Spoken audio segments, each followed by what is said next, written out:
dental packs are wrapped in 3 different parts. First one has its own little holder, has the elevator, extractors, gingival scissors, as well as the feline tip elevator. And it gets wrapped an inner wrap and an outer wrap. Hang on 1 second. Let's show them. Where did those little gingival scissors go? What those look like?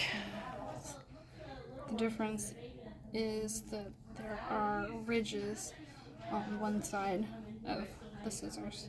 Okay. The second portion has kind of some of the extra pieces.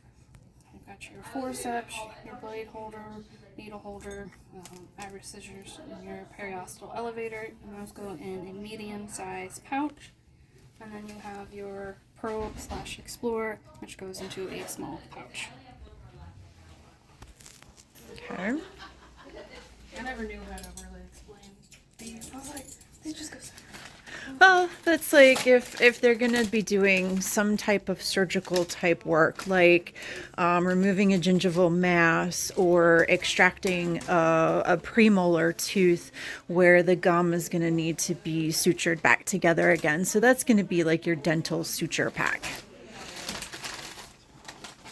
So they've gone into the cell pack here and she's sealed it properly. And these all have... yeah, they've got the colors on them, so that indicates which pack they belong to. So it's kind of easy to keep everything nice and neat. The packs have indicators on them, so whether they've gone into the autoclave and have been steam sterilized, or whether they have gone in through the ethylene oxide gas sterilizer, that'll let us know. Make sure those packs are clean and sterile.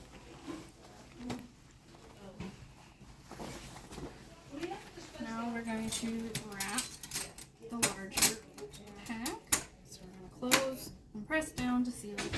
You got your outer wrap down first in the diamond shape, and then your inner wrap in some kind of rectangle shape. It's going to go in the middle. We're going to fold in the upper and lower, and then fold in the sides to just sit.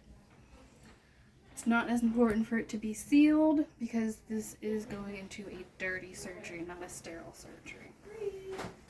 Outer wrap is how we do all outer wraps. So bottom goes up, fold back, and sometimes if you have a tail you can even fold it up as well. And then you're going to pick one of the sides,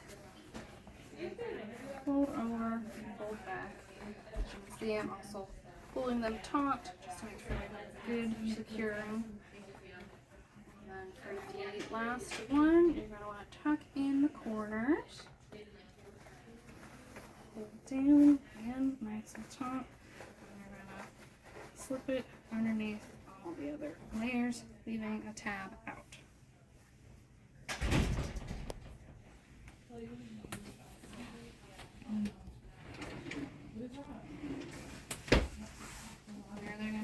Indicator tape on.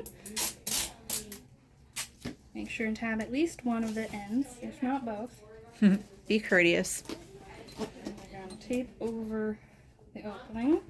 And they're going to put what the pack is, who's wrapped it, initials, as well as the date.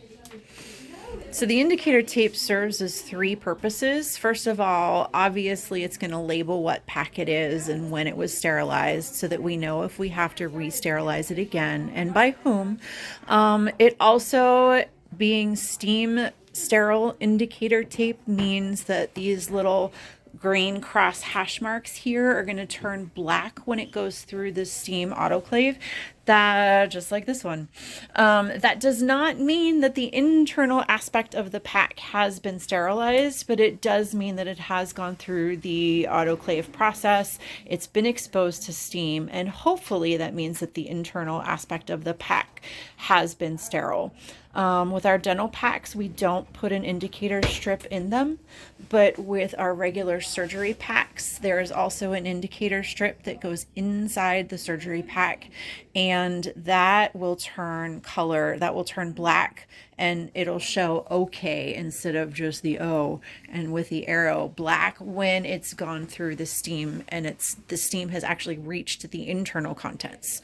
So that little indicator strip goes inside right next to smack up against the instruments. So that tells us that the steam and the pressure have reached the internal part of the pack.